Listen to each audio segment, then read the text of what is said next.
Meet Sarah. She's a college student with an idea for a hot new mobile app. But Sarah's not a programmer, so she will need help turning her idea into a reality. Meet Bill. Bill's an entrepreneur with a rapidly growing small business. He knows he can't do it alone anymore, so Bill needs resources to take his business to the next level. Meet Kelly. She's an inventor with a cool new product. Before taking it to market, Kelly needs to secure a patent, which is going to require funding. How to start a business in NEPA. How to grow a business in NEPA. How to protect your intellectual property. TecBridge, technology, entrepreneurship, collaboration. Now in its 12th year, the business plan competition, sponsored by TecBridge, enters a new phase with BPC 2.0. New format, more resources, rapid feedback. Every year, the business plan competition awards over $100,000 in seed funding to technology-based startups in Northeast Pennsylvania. Entrepreneurs from all over NEPA have used this funding to start and grow dozens of businesses and create hundreds of jobs. This year's finalists come from a diverse pool of backgrounds, and the competition is as heated as ever. Let's meet the teams. Collegiate finalists. Step in It, Marywood University. TicCheck, East Stroudsburg University. And M&S Biotics, Marywood University. Non-collegiate finalists. Dart Drones LLC. Scranton Cardiovascular Model.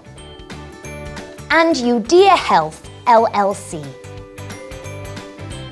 The 12th annual business plan competition is made possible by the continuing support of our sponsors. Sanofi Pasteur and VaxServe have supported the business plan competition since its inception.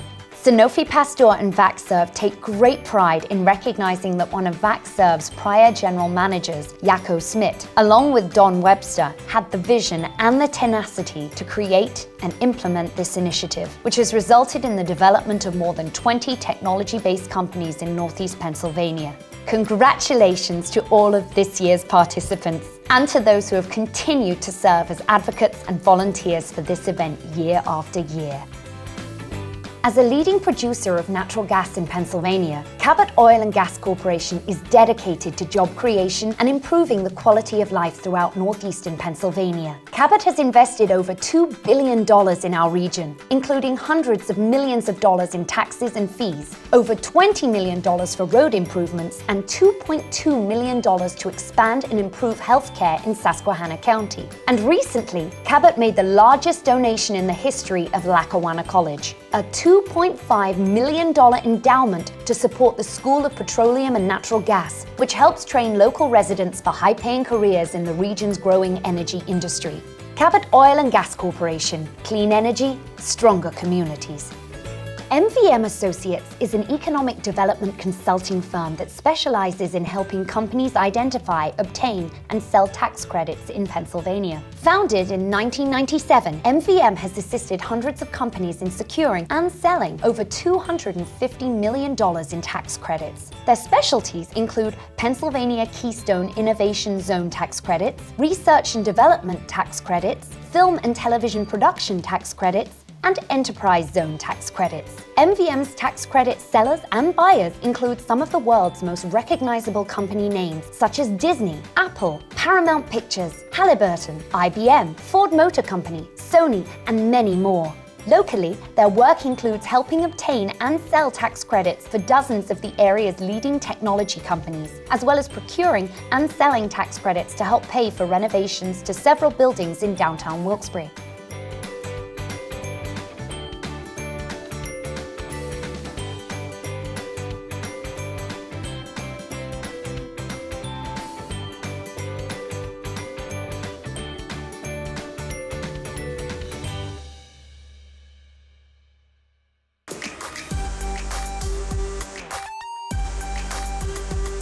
Our product is to help parents in tracking their children.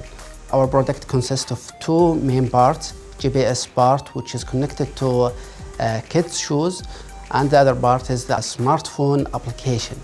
Our main competitor will be companies sell a shoes embedded with a GPS tracker, but you can't remove this GPS. You have to buy these shoes, and the shoes mainly for the elder people who has Alzheimer. So we targeting a different segmentation group with younger generation. Another competitor is people who has like a watch or a bracer that attach to children, but this is easy to remove from the children. That's why we want something that's attached to the shoes that hard for the children to remove it. And the last competitors we have is a company has a GPS tracker through phones. So they need to track children while they have another phone. So mainly children doesn't have a phone. We came up with this idea because of one of the worst experience I have been to. I'm a parent, I have two daughters. One of the worst experience I have been, I was watching my kids in one of the biggest hotel lobbies in Las Vegas. I'm just watching the kids. Just in a moment, I lost one of them.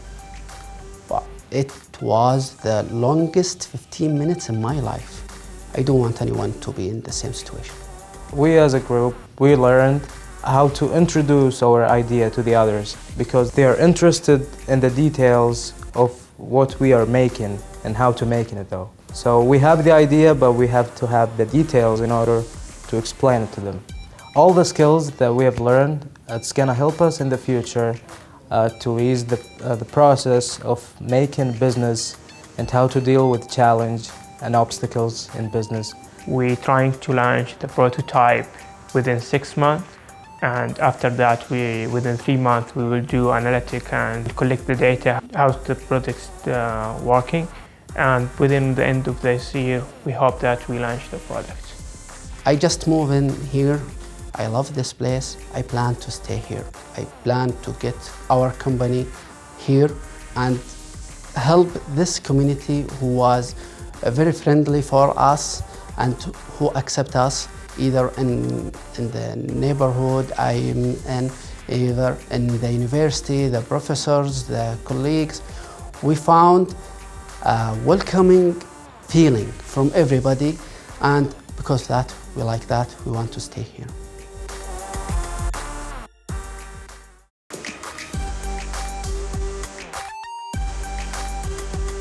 TicCheck is a biotech web startup that allows customers to test ticks for Lyme disease and other tick-borne diseases and determine their risk of contracting these diseases before the onset of symptoms.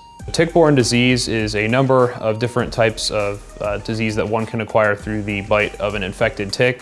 Tick-borne disease can be passed along to people, it can be passed on to animals, pets, children, so pretty much any age group, age class is at risk for this.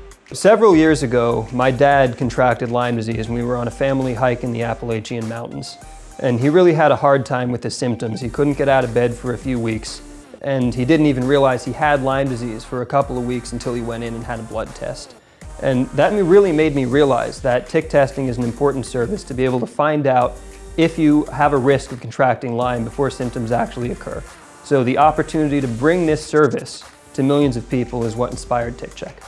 The Northeast Wildlife DNA Laboratory is going to be testing ticks for TicCheck, and the tick testing we are providing uses the polymerase chain reaction, which is a large DNA photocopier, to provide testing results that are 99.99% accurate.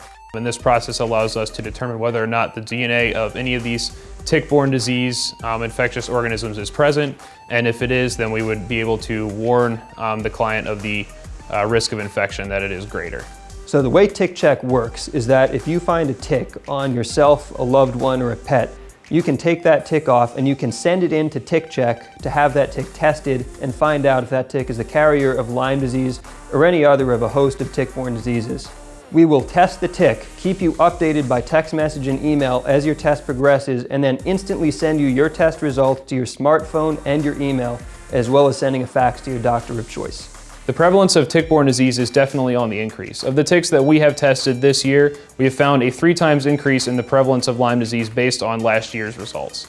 So tick-borne disease is definitely on the rise. We're going to be launching TicCheck.com shortly, so we all have our work cut out for us. I competed in the Greater Valley Business Plan competition a few years ago, and it was really a great experience that really helped me build a foundation for my business ideas.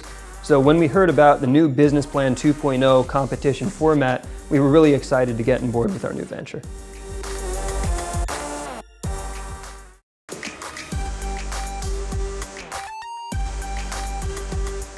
Our technology will track surgical instruments in an operating room in real time, reducing healthcare costs for hospitals, creating a more efficient operating room, allowing hospitals to allocate vital human resources, reducing the cost of litigation due to retained surgical instruments, creating jobs in Northeastern Pennsylvania, but most importantly, saving lives every day.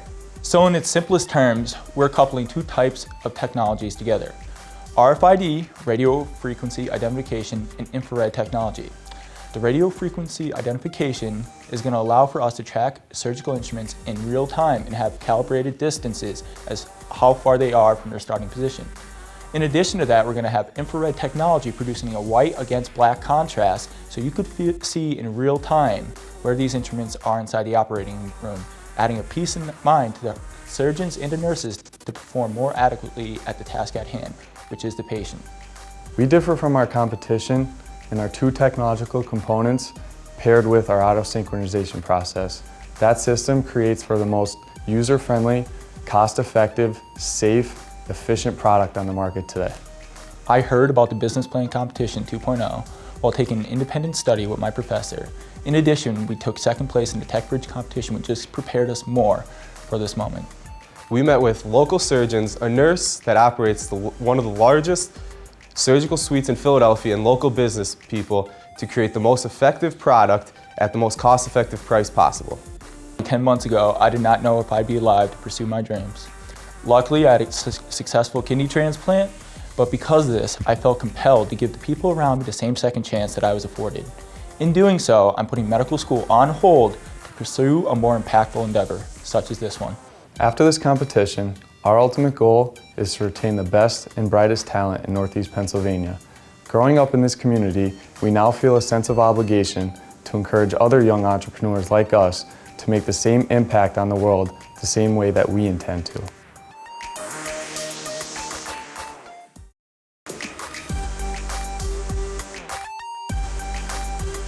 Dart Drones will provide consultation services, training and certification services for drone pilots, and also provide service and support for the life of the drone through the contract. We'll assist our customers with interfacing with the FAA to get their certifications to be able to employ their drones. We're entering an industry that's at its infancy. We're entering a market that only has a few competitors and is going to grow exponentially over the next 20 years. Imagine 10 years ago when the internet was just coming around. This is where we are now with drones. We were talking about this in the entrepreneurial class, how Jeff Bezos is going to use drones to deliver his products. I'm with the 109th Infantry that's based out of Scranton, and we have a couple of drones there.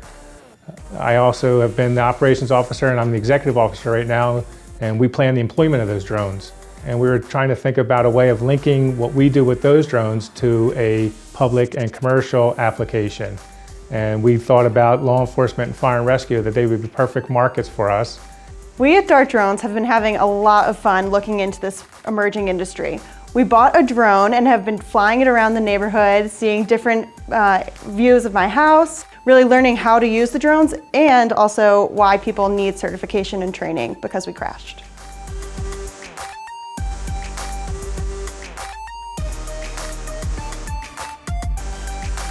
Dart Drones will be part of an emerging market with limited competition. We expect the market to be $82 billion in the next 10 to 20 years, and we'll be there at the beginning, learning the rules to be able to apply them and get our customers ready to apply that to the market. I'll say look to the sky and look for the label for Dart Drones, because it'll be on that drone.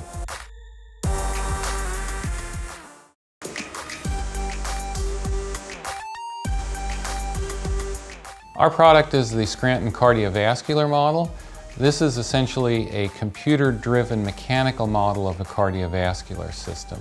It has a beating heart that can be controlled through the computer, and the heart pumps blood, or essentially in our case, water, through a replica of the cardiovascular system. The goal of the model is to simplify the learning of cardiovascular physiology. We see our target markets as everything from high schools to hands-on science museums to the clinical and research settings in cardiovascular physiology. In my undergraduate studies as a biophysicist, I've experienced a variety of methods and educational tools for learning cardiovascular physiology. These have included computer simulations, using my peers and myself as subjects, and the Scranton cardiovascular model. Hands down, the Scranton cardiovascular model has been the most beneficial educational experience and additionally the most unique. It's been the most unique because it's extremely tactile. I can change one parameter with my hands and immediately see the consequences of that change on the screen. In 2012, I was awarded by the American Physiological Society their Innovative Educator Award for the design and use of the model. In 2010, the university and I submitted a patent application for the cardiovascular model, and that is still in the works. Heart disease is the #1 killer in the United States. A common procedure for people to go to the hospital is for diagnosing dysfunctional valves. We are actively developing dysfunctional valves to add to our Scranton cardiovascular model so we can help train clinicians in diagnosing these ailments. Attending the boot camp that was provided by the organizers of the business plan competition really helped us organize our business plan and better understand the market. As a scientist, I didn't know much about bringing an idea to market, and so the presentations by the organizers really helped me to be able to understand how to place the product in the marketplace. I plan on pursuing a graduate degree in biomedical engineering. My experience with the Scranton cardiovascular model has helped me understand the process of taking an idea and bringing it to fruition. It has also helped me understand the process I will be involved in when I'm making new medical devices in the future. After about 6 months of planning, we were able to generate a simple prototype out of supplies around the laboratory and some equipment borrowed from my experimental system. Now, 10 years later, we are putting our final touches on the commercial prototype that's being manufactured by a local firm.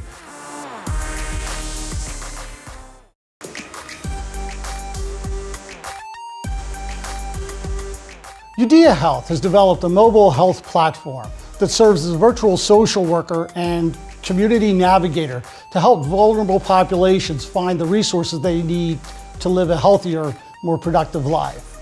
This solution empowers individuals and really addresses the barriers to care, which are traditionally lack of insurance, finance, language, know-how, and trust. And our method overcomes those barriers to give people the confidence they need to seek medical treatment at the most appropriate resource and location at the appropriate point in time. Our solution is very different than our competitors, typically who are database-driven companies. We recognize that probably the last thing the community needs is another database. What they need is a solution set that they can go to meet their specific set of community needs. And that's what we provide. It's not really about the technology. When somebody is thirsty and wants a drink of water, they don't want to have to think about how the faucet works. They just want to be able to go to the faucet and get a glass of water. And similarly, if a vulnerable individual who's already suffering and has a lot of hassles to get health or social services, the last thing they need is a difficult technology to do that for them. And what we try to do is simplify the navigation path, make those services immediately available, and remove those barriers to care. We were very fortunate to get a Small Business Innovative Research Grant with the U.S. Department of Agriculture to develop technology to address the problem of childhood obesity. The Phase 1 prototype allowed me to collaborate with a research partner at one of the nation's largest public health care systems, who pulled the platform in to address the needs of the Hispanic population to increase access to primary care. We piloted this as part of a Robert Wood Johnson Foundation grant, where the platform has been running live since November 2011. We've expanded into 2 other communities, including up here in the Poconos with PoconoHealth.org. Not only do we have a social enterprise that is meaningful to society, but We really got something here that I think can add a lot of economic value, both to our community where we're located, as well as to the communities that we serve. And it is that human-centered design process that we worked with and the engagement with our customers and our customers' populations that most excite me and make this an enjoyable endeavor.